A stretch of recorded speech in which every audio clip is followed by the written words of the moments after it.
everybody, this is Carol, your dietitian, and we've decided for this year I'm going to try to make you all a video once a month and different topic each month, but all basically tying back around to what I said at the end of last year, which was trying to help you find some peace with food, to be comfortable with who you are, your diet, what you eat, and then just maybe show you some few interesting things too. So I know a lot of you have probably made New Year's resolutions. I never make a New Year's resolution. I just try to develop a new habit each year. Some of you might have a resolution to lose weight. Some of you might need to gain weight. A lot of you want to just get moving and doing things a little bit different. I just want to talk about diet. And the word diet to many people is a negative term. It means to deny or restrict or reduce, or for whatever reason, it's a negative term. And I'd like you all to start thinking about diet just in terms of diet is what you eat. It doesn't mean that it's a restrictive diet or a gluten-free diet or a diabetic diet. Your diet is just what you eat. And trying to turn the word diet into something positive. Like in my diet, I'm going to try something new. In my diet, I'm going to adjust my portion sizes, and I'm going to have more of some things like fiber and vegetables, and I'm going to have less of other things like sweetened drinks and 2 helpings of dessert. Or your diet can be increasing something in your diet, like flavor, fiber, variety, anything that you would like. So we're going to start talking about diet in positive terms as opposed to negative terms. All right. And so I thought the theme for this month could be new foods and a new variety of foods. And I'm going to show you 2 of them. So I brought 2 new foods to try. These are 2 new foods to me. Now, one I know about, the pomegranate. I just have never really eaten one before. And the other is a brand new food that Shelly, our chef, introduced me to earlier this week. And it's called Romanesco. So Megan's going to kind of zoom in on it a little bit. But as you can see, it kind of looks like a cross between a broccoli and a cauliflower, but it's really quite pretty with all these little peaks and stuff like that. But Romanesco, it's sold under the name of Romanesco broccoli or fractal broccoli or Roman cauliflower. It's kind of got a few different names. It's a cruciferous vegetable, so it's kind of a cross between cauliflower and broccoli. As you can see, it's a beautiful color. It's called chartreuse, so it's chartreuse in color. And they said if you cut it right down the middle, which I'm not going to do, when you break it open, it's a perfect Christmas tree inside. So that's kind of cool too. So I would think that that would be a really pretty thing to do at Christmas time. When you select a Romanesco, you're going to look for this nice bright color. You should look for no brown spots or discolorations. The stem should be heavy and firm, which this one is, and the head itself is very dense and heavy. To prepare it, you would prepare it just like you would broccoli or cauliflower, so you can eat it raw or cooked. The Romanesco, from what I understand, I've never tried it before, so Shelly's going to make it for us. When cooked, it has a nutty flavor, so a little bit not as strong as cauliflower or broccoli, more like a nutty, earthy flavor. And you can roast it, you can steam it, saute it with maybe a little bit of garlic or olive oil, stir fry it, toss it into some pasta, put it into a quiche or a soup.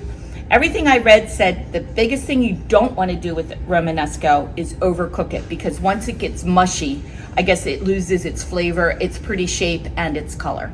So to store it, you're just going to wrap it. If you can find a fresh Romanesco in the grocery store and you're not ready to use it, just kind of wrap it in a damp paper towel, put it in a plastic bag, maybe a few holes in the bag so it can breathe, but try to use it within a week or so. So look for Romanesco sometime coming up on the menu. My thought is Shelly's just going to cut it, toss it with a little bit of olive oil and some sea salt, and roast it.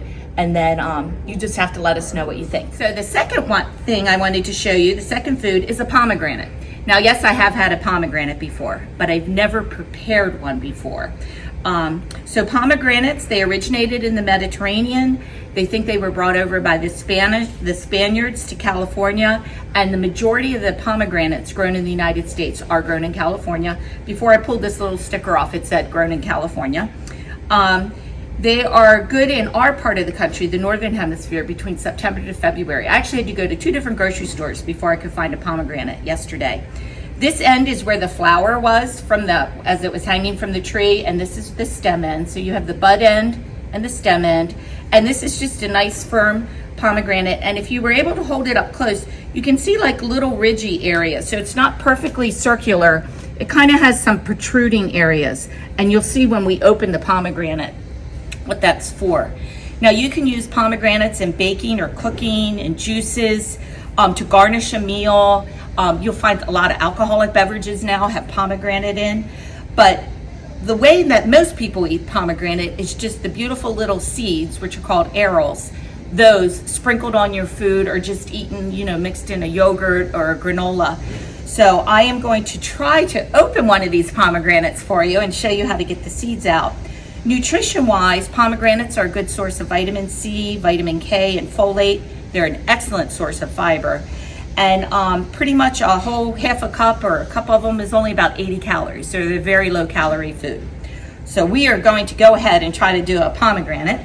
I watched several videos about this, but you want to start by cutting off the top. So you just kind of want to make an equal cut around the top, the blossom end. And when you pull this off, you'll see the inside of a pomegranate is basically all seeds. But if you look closely, you can see where the little ribs are. So I am going to do exactly what the video said and cut down. Oh, I have an apron on because pomegranates make a lovely mess all over everything, because as you can see, I'm dripping all over this cutting board. And there goes one. So we have one that's escaped already. And I'm trying to find the little ribby areas here. And I think I have them all. There's probably one that I missed, but we'll just go for it. Once you get that, you're just going to take this and you're going to peel these back. And it peels back very easy. And you can see the inside is basically all berries. And then this membrane you don't want to eat. So you're just eating, I said berries, I'm sorry, it's seeds, and they're called arils. So when you do this, you can just kind of open it up and shake them out. And then, according to the video I watched, this is the best way to pop those seeds out. You just hold on to it and you just tap it. And I don't know if you can see, but all the seeds are just kind of falling out as I tap each section at a time. And there's obviously going to be some seeds that are left stuck in there. And then you can work those out as well. But anyway, obviously I didn't do as good a job as they do on the videos, but you're just going to work those seeds out. And then what you have, I still have a lot in here to do, but you just have these basically beautiful red arils, and they're crispy, they're crunchy, they're very sweet. I think they're kind of a cross between like an apple juice or a berry type of flavor. Last night after I did this at home, my husband and I had these on top of our salad, and it was just delicious. It added a beautiful pop of color. So I know Shelly also has some pomegranates back in the kitchen. So look for maybe some pomegranates on top of some of your foods coming out in the future this month. And I just want to wrap it all up by encouraging you all to try a variety of different foods. There's a lot of different things in the market, even though it is January, kind of a slow season. There's a lot of good things out there. And then look for some of our handouts that we're going to put out with the weekly menus that come out. Just some tips on staying hydrated, some weight loss tips if you're into weight loss, and some good healthy snack ideas to start out, what year is it? 2023. All right, thank you.